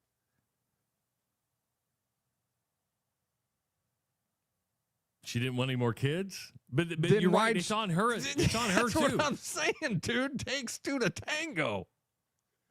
One last shot of seed. How do you make things so gross? How do you do that? We're Is that gross? Having a normal conversation about other people having sex. We're having right there's the problem. We're having a normal conversation about other people having sex. And you got to throw around the word seed. Ugh. Seed sounds better than semen. Sounds better than sperm. Will you stop? People are getting ready to have breakfast.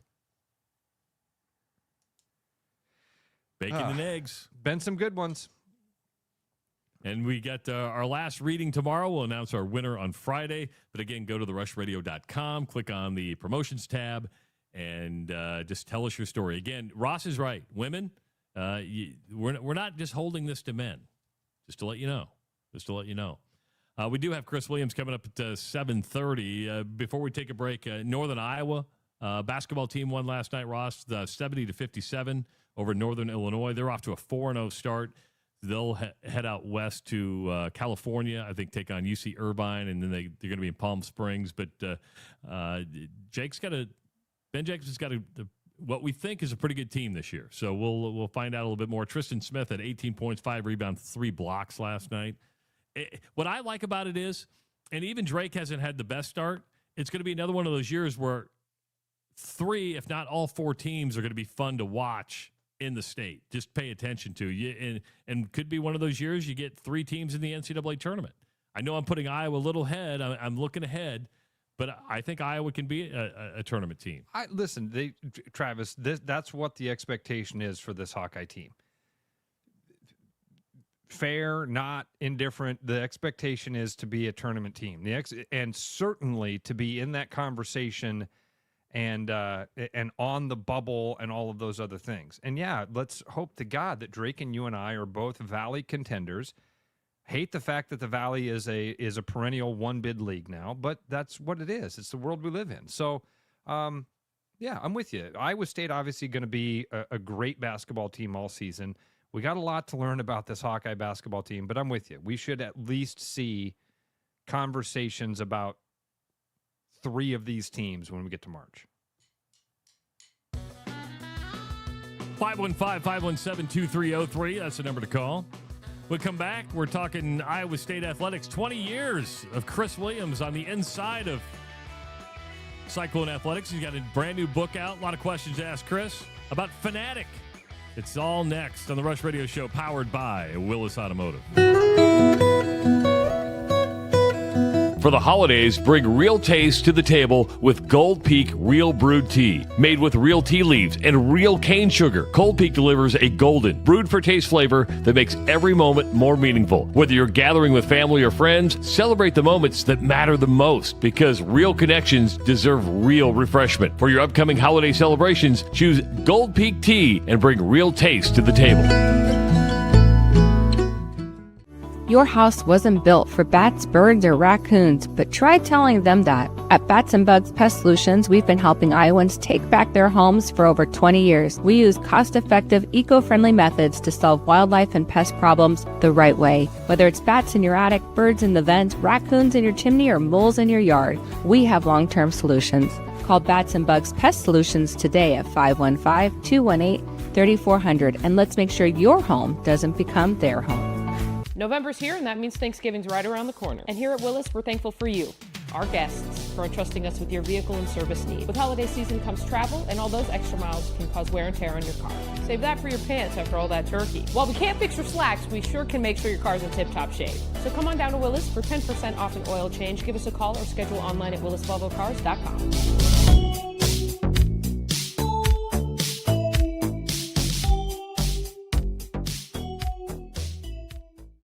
After Hawkeye football games this fall, Travis and Ross are right where they belong, with you taking your calls and giving unfiltered feedback. Right after Hawkeye football games, it's the Black and Gold Rush on the rushradio.com, the TuneIn app, and on YouTube.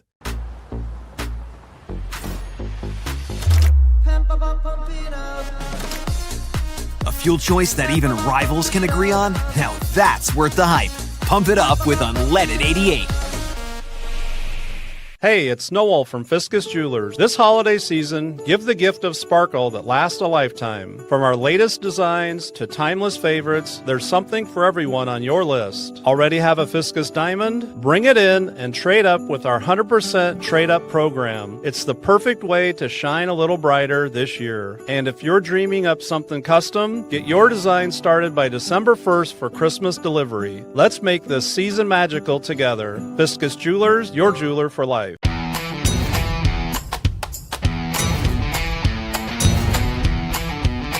The largest selection of German beer in the world?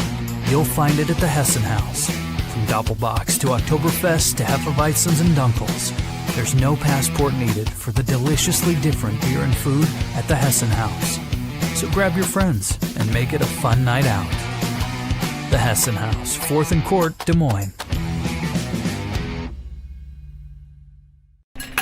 You know, Brian, at Central City, we really do have the best selection around. I know, high quality stuff you can't find anywhere else. Whistle Pig Plantation Rum. Yeah, and over 150 of the best scotches on earth. And a ton of bitters, mixers, and more. You know what we are? High class. Definitely high class, yeah. Make way for the natty. Okay, maybe medium class. Central City Liquors, home of the 10% cash coupon. And the Wooden Nickel program. It's November and I know what I'm thankful for. A running car for all my travel ahead. To keep your car on the road, bring it in to Willis Nissan for brakes, tires, oil changes, the main courses, and the sides. Schedule your appointment online today at willisnissan.com and we'll see you on the service drive. Back like a rash you thought was gone. Travis and Ross aren't contagious, but they are addictive. It's the Rush Radio Show, powered by Willis Automotive. Get ready to experience the magic of the season. The Coca-Cola Holiday Caravan is rolling into central Iowa, bringing thousands of sparkling lights, festive cheer, and unforgettable holiday moments. The iconic Coca-Cola Caravan has been a beloved tradition across the U.S. and is now yours to enjoy. Photos with Santa create memories that last a lifetime. Free holiday portraits. It's going to be here November 26th through Monday, December 1st. Visit the Atlantic Coca-Cola Bottling Company social media pages to find out when and where. You know, we haven't talked to Chris Williams for a long time. It's been a while. Been a bit, yeah. And glad to have him on now. Really glad. Good to see his We've reached face. out to him. He's got a new book out. There he is. Look at Hey, it. dudes. What's up, man? What's up, buddy? How are you guys? It's great to Good. see you. It's hard to get me up at the. Not that I'm not awake, but Ross, you know, like the kid thing in the morning. Yeah. It's like you feel like you've run a marathon before 8 o'clock every single day. Travis, you've been there. It's You know, we kind of let our kids fend for themselves. You know, I was probably a bad parent that were like, get your ass ready. You know, I mean, we reached a certain point where like, dress yourself. We're out I'm the not door. quite there, but I'm getting there. Travis would readily admit, Chris, he wasn't nearly as engaged of a dad as you and I are. Mine's kind of by my own doing, Travis took great pride in being an absent father for many years of their lives. And I think they turned out better because of it. Yeah, So well, I can, you know. You're not absent anymore, though, buddy. You're doing great. Yeah, Follow your 'cause kids on social media. They're doing real well. Yeah, they're adults now. It's really good. And maybe one of them will write a book. One of the biggest things I have to ask you, I've always wanted to write a book, but the truth is I don't have any stories to tell.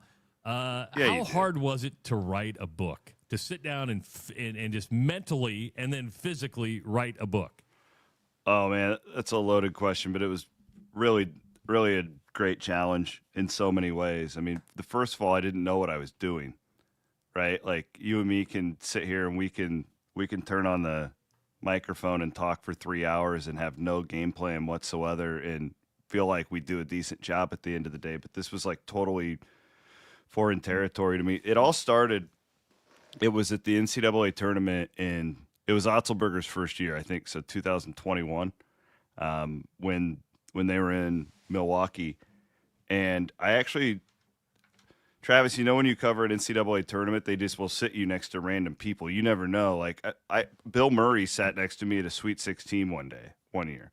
It's like Bill Murray. Wow. Yeah. His son was a coach for UConn.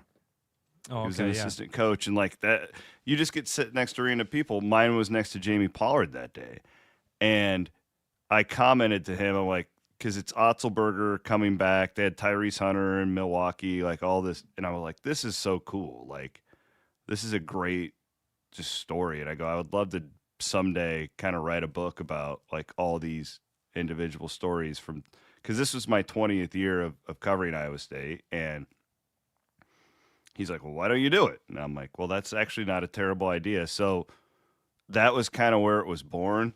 And then, you know, the hardest part is organizing the thing. And I also learned very quickly that there's no way you can put all the great stories from 20 years of doing something in one book. It's just not possible. So came to the real challenge for me, which was organizing it and selecting what gets in there. You have to leave some stuff out. And then I just hadn't written in so long. I was kind of where I started with my career, was just like an actual like sports writer. And your brain, you I think it took me a full year to get the writing part of my brain back, because it just everything I put out, I just thought sucked. So yeah, it was a real 3-year process to get this thing done. Did you, so when you started that, Chris, and started to put these stories together, did you reach out to somebody that had a little bit more expertise in that formatting or kind of, you know, editing those stories down? Did you reach out to an expert? A little bit, yeah. So 2 people were integral with that. One was Rob Gray, who's been a writer for us, and he wrote huge chunks of Ray Cole's book recently. Rob was one of the editors for that. So he had just kind of gone through this, and I asked him to be my editor, which was invaluable. But the other guy who really helped me was Paul Shirley, former Iowa State basketball player. Yeah. He's written 7 or 8 books. What's the one that's like 15 jerseys or something like that? Or something? Yeah. He's that's one of my favorite sports books, Travis. It's hilarious. Like, it's just Paul just traveling throughout. He's like, oh, I'm in Russia for a year, and tells you about the oligarchs not paying him in time. And like, it was really creative. And it was when I talked with Paul early in 2025, actually, where it kind of helped me get some sort of a structure down. And it was just like the key to it. It's like, you don't, at least for me, because I have 2 other jobs, running 2 companies. I have 2 kids, and I still cover Iowa State daily to a certain extent. I'm not on the ground like I used to, but I don't have like hours upon hours like during the day to just sit down and work on this book.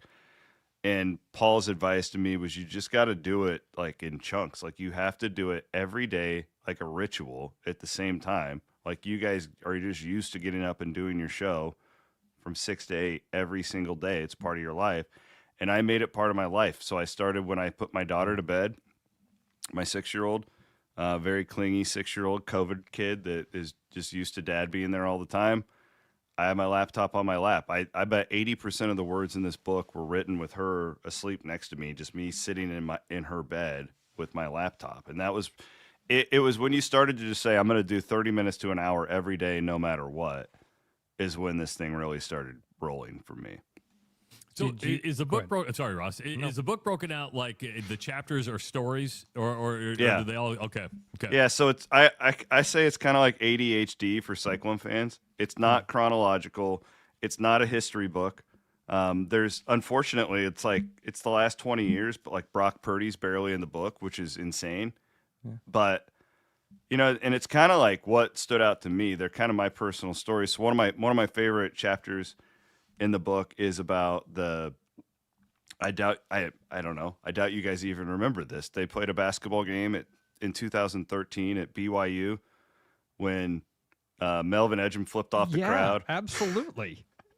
Absolutely. It's one of my favorite. That's the thing I think about whenever Iowa State and BYU play each other. I think a lot of Cyclone fans are that way. Fred Hoiberg told me working on this book that's one of his favorite games he's ever coached in his entire life.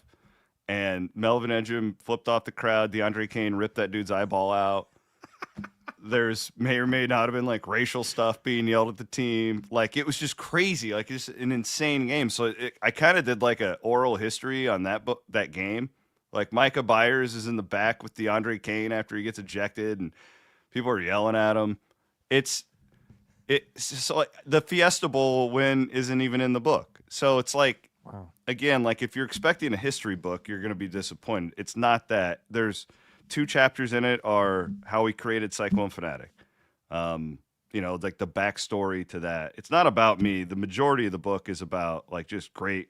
Like I have a Q&A with Paul Rhodes where he tells me that he hasn't gone to bed a single night since he was fired at Iowa State where he doesn't second guess that Kansas State game and the fumbles. So it's I'm catching up with people. It's Jamie Pollard on all the Big 12 missile crisis stuff that happened over the years.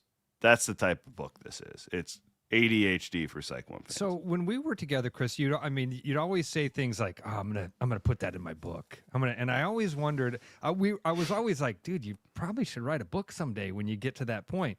And I see Mike Leach looking over your shoulder right now. So you there are always these little stories that would come up. Dude, were you able to incorporate some of that, like Mike Leach, some of the non-Cyclone stuff, or is yes. that? Oh, okay, good. 'Cause I was going to say maybe that's another book. Yeah, well, I did quickly. If people buy this, which I hope that they do, I want to do a volume 2 because there's just so much cool stuff that I'm just so lucky. Ross, we've talked about it. Like life is about the people you live it with, right? And the relationships that you make along the way. And I'm so lucky to have these amazing relationships where I can just text Greg McDermott and he'll get back to me in 5 minutes and line up a time in 20 minutes to give me 5 minutes for a quick quote, right? Like, and that was the coolest part of this whole thing. But yeah, like like Scott Drew, there's a chapter on Scott Drew. Okay, yeah, that's that's good. About why I've gotten to know Scott pretty well over the years because we've both been in the Big 12 for over 2 decades now. And he has this iconic moment where after Iowa State beat North Carolina in the 2013 NCAA tournament, and Scott Drew just like runs into and I was there. Scott Drew runs into the locker room and starts screaming, "Go Cyclones! Go Big 12!"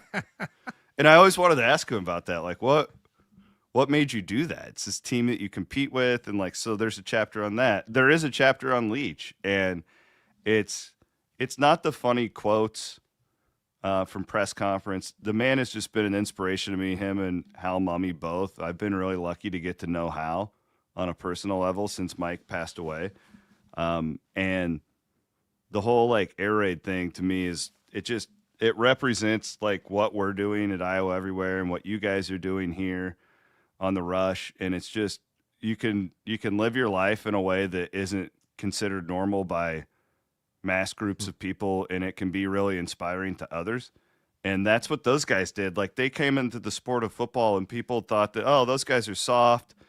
They go down to Valdosta, they get this job down there, and none of the high school coaches would participate in their coaching clinics because they thought they were ruining football.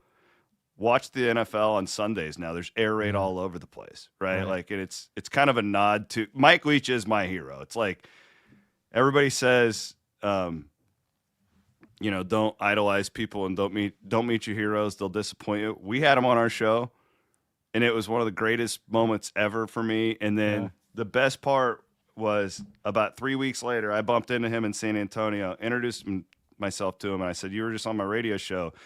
And he started talking to me about some band that you and him started talking about. Like he remembered it. What was that band? Some 80s band. Well, he and I talked about Jackson Pollock. It was Jackson Pollock. Yeah, that's what it artist. was. Okay, yeah. That's the artist. Okay. But he remembered it, and it was just funny. Like, I love those dudes who don't take themselves too seriously.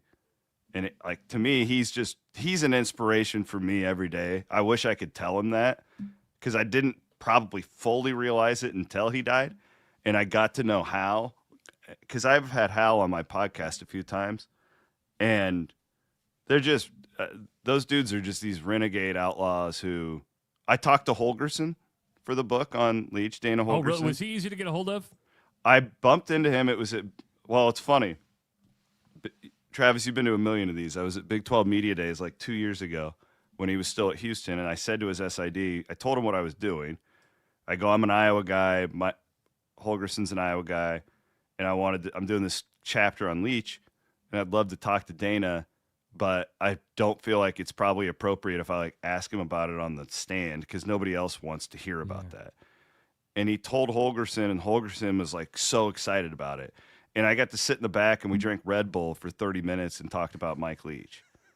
Dana Holgerson on Red Bull scares me. Well, he notoriously drinks like 7 or 8 a day. Oh my God, that's not healthy. That is not healthy. About 4 or 5. Yeah. Sugar free or regular? Sugar free. Yeah, I like the sugar free. But I do these teeny tiny little ones. It's really like a cup of coffee, I tell myself. Okay. Yeah, you keep telling yourself that. Keep telling yourself until that. I die at 50 with a heart attack. I will say this, and we've had it up on YouTube, and I'll throw it back up there again. The artwork for your book is tremendous. I mean, it's a good-looking really book. Good look. You can order it at fanaticbook.com. I know you're going to have a fundraiser down in Claret. You love your hometown. I'll give you credit. I'm not welcomed in Minden, Iowa. You come down with me. You're popular. Tri-Central does not care for me that much, and I'm fine with that. I've come to terms with that. But I know you're going to do a fundraiser down in Clarinda. You got 712 Media. You love your hometown, but you got a good graphic artist here. They did a good job. His name is Eric Herman. He is brilliant. So what we did here, like this, everything on here is intentional. Everything on here is so what we did, we created a little Easter egg hunt for Iowa State fans. Like there's so much stuff. Like I'm going to give you one. I don't know if you can zoom in or not. I can't. Okay, at the bottom right corner, this is one that nobody will pick out. That's a half-eaten Pop-Tart. That's a nod to the Pop-Tart bowl. So there's stuff like that all over this cover. It's like a Where's Waldo for Cyclone fans on the front and the back. And the other cool part of this, these are all real images, but a lot of it is like he's brilliant with like AI and the ability to create all this digitally, and he's just I'm glad you pointed that out, and I agree with you. And even if the idea was, even if you're not going to read the words inside of it, it's still like a great coffee table book or something that you can give somebody as a gift. I mean, talk to brewers. Half the deal is have a good-looking can that looks good on the shelves. I mean, so you can order it at fanaticbook.com. Are you going to be any local bookstores so people can find? Okay, it'll be at the so Fairway's going to put it in a bunch of Fairways across the state, which is awesome. Very cool. Iowa State University Bookstore will have it. I saw it. BPC's doing this for me. It's Barnes & Noble has it online, which I was like, cool. well, that's odd. Like, I didn't think I was that sophisticated to be able to be in that. But a bunch of little, like, there's Dog Ear Books and Ames is going to have it. There's a bunch of little, we're kind of in that process right now. We're in the next, like, week or so, I'll know all that, and I'll put it up on social media. But it will be around. Where do you make more money off of it? That's People are at exactly what I was gonna ask. fanaticbook.com. How That's do where we people want you help to do you it, the right? most? Yeah. Fanaticbook.com by far. Because we're not even putting it on Amazon. Made that decision. Like I'm learning all this stuff, guys. Like, I can tell you about YouTube algorithms, and like, I don't know anything about this world. When you put it on Amazon, I mean, they all but keep like 70% of the author's profit. And so, especially when you're a small shop like we are, I'm guessing how this works is if you're one of the big dog publishers, you're getting sweetheart deals. It's just like anything. They'll give you a better cut, a better rate. Well, I'm not selling the amount of books that John Grisham is. Yeah, right? Like, so I'm not a very profitable partner for King Amazon. So, I'm letting my friends over at BPC, they're handling all this, and they do a great job with it. But that is a good point. If anyone's listening and you want to put it in your shop, like, you can get a hold of me because we do these wholesale things, and a lot of these small bookstores will buy like 20 copies, and which is great. I just want it out there. I'm not expecting to get rich on this thing, but I'm very proud of how it turned out, though. It turned out better than I anticipated. And of course, Hassel's going to do the audio version, right? Hassel's going to be the narrator for the audiobook. And he'll talk in his broadcaster voice. We are doing that. You're gonna read the audio version, right? Yes. Very cool. And That'll be how I'll consume it. A regret that funny story. There's an app. No, there's an app called Speechify. I didn't know about this. I was sent a PDF copy of the book like 2 months ago. Like the final, and they wanted me to like listen to it or read it one more time. Snoop Dogg read me my book. Stop it. Swear to God. They have all these celebrities from an AI. Like they've had them read like every word in the dictionary, so that like the computer puts it together. Snoop Dogg was like, "Yeah, and Paul Rhodes back in 2009 went into Lincoln, Nebraska." I was there. Snoop Dogg. That is fantastic. That is awesome. I know that was really, yeah, it's crazy. That was fun for you. You can do it's wild though. This app, look into it. Speechify. Let's say that you get a lot like. In our jobs, I don't know what you guys do on a daily basis. That'd be ignorant of me to say, but like I don't have like a ton of like long documents that I have to read through on a daily basis, but it's for like CEOs and stuff that want to like keep working while they're driving and be able to listen. Yeah, like Gwyneth Paltrow can just read you a stock report if you want.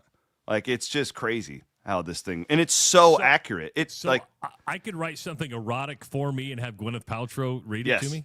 Absolutely. We should have known that's where to go with it. Should have known. Sorry, Ross. Yeah. Sorry, Ross. That's all right. That's all right. Oh man. So again, the book is Fanatic. 20 years inside Iowa State. You can order the book at fanaticbook.com. Make a great. When does it officially come out? Will people have it by Christmas or yeah, easily. Okay. We're going to get a huge shipment in like late this week. And then this is a real mom and pop shop thing. Like I'm going to be the one like physically signing the books and putting them in a box and shipping them out. And like but that's how I want it. I didn't want like Rob's my editor. Jacqueline Cordova was integral with the photography in it. Eric Herman does all of our graphics at Iowa Everywhere. Like I wanted my people to be like I wanted this to be an absolute grassroots thing, and that's what it's turned into. And my daughters are going to help put it in boxes, and that's how we're doing the whole thing. So yeah, teach them to be entrepreneurs. You're a smart so man. Cammie, Ross, you'd be very proud. We're doing this book tour, and I got her a camera, and she's taking pictures at all the events and stuff. That's awesome, buddy. Trying to give her that's very, very cool hobby. And like the thing is, like I'm trying to have my kids be a part of all this stuff as opposed to resenting me for being in Fort Worth for 3 days or for that's what we're trying to do. They won't resent you. Trust me. I know firsthand. I have or they'll be like, yes, Dad's gone. Yes, that's exactly what it is. All right, we get time with Mom. That's good. Before we let you go, what's coming up on Iowa Everywhere today? Because are you the two Chris's today? No. Well, yeah, actually we are. We switched to Wednesdays. I forgot about that. I'm so used to being on. I can remind you. I'm so used to being on Thursdays. So yeah, well, actually we stumbled upon it because we always did Thursday mornings at 8:30. But during football season, it's like people really like the night show every once in a while. Yeah. And we just had really good numbers, and it's better for Chris and CBS. Because of I thought that was because of Hassel's schedule or something. Well, it does work better for him because he's got to be on the air for CBS at like 10 or whatever, and then so it works out better. But we've had a really great audience with it. So Murph and Andy will be on at 1, and then we'll come on at 7. Yeah, just like a normal Wednesday during football season. And I can't believe football is almost gone. Like because I'm going to Vegas next week for this basketball tournament, and it's like you kind of feel like once the Thanksgiving tournaments hit, the football's all but in the rearview mirror. Well, that's if your football team's not winning, like Iowa State. Come on. I'm and pretty and used Iowa. to that, but and you're pretty used to being excited about basketball. Yeah, that's a real thing. Yeah, it's a real thing. I think Iowa's got a pretty good little team, though. Yeah, until they play somebody. I I don't disagree with you, but it's kind of like you got to play somebody. And Ole Miss is coming up, so we'll find out what that's about. And you know, St. John's and Creighton coming up for Iowa State. We'll know a lot more about the Cyclones too. They're going to beat Creighton. That Creighton's that. Yeah, I just like those teams know each other so well. It's kind of like I would probably take the points no matter who's favored, and just I kind of like that. I don't know. I watched St. John's the other night, and I think Iowa State has a chance to beat them. St. John's just looks like one of those teams with a bunch of athletes thrown together, and they don't play together that well. But we'll see. What's going on at Creighton? Is it just because they looked really good in that exhibition thing against Iowa State? Iowa State didn't have Lipsy. That's a pretty big deal. Well, as a lot of Creighton fans will tell you, Josh Dix hasn't seen a shot he doesn't like. I watched their Gonzaga game, and man, that was bad. Gonzaga's good, but that was they've got to start playing together as a team. But and that's what happens when you bring it. You think you bring guys through the portal, and you're going to be able to make them come together. I mean, what Josh Dix played at Iowa is a lot different than what he's playing at Creighton. And again, as fans will tell you, he hasn't seen a shot he doesn't like. And then like the reality too is that they didn't play defense at Iowa. And all of a sudden, like, you're expected to defend and, like, not trying to take shots at Fran, but, my God, I mean, we saw it however many years, just they didn't do it. It's no different than, like, Hoiberg, right? Like, I always said Hoiberg's like the air raid of basketball back. They didn't play defense. They wanted to get as many shots off and as many possessions, and that's a culture shock. It's not like McDermott's this like defensive czar over there in Omaha, but it's a different world. That's for sure. There's a learning curve for those guys. Proud of you, buddy. Right, buddy. This is I know Love this you is guys. a long time coming. I'm very proud of you, man. Keep it up. up. What is the date on your Clarendo event? Because we mentioned it, but I don't think we gave the date. So that'll be on the 13th, I believe. Okay. That's a Saturday night. That'll be a really cool one. Everything is just raising money for the town. I'm not making a dime on that.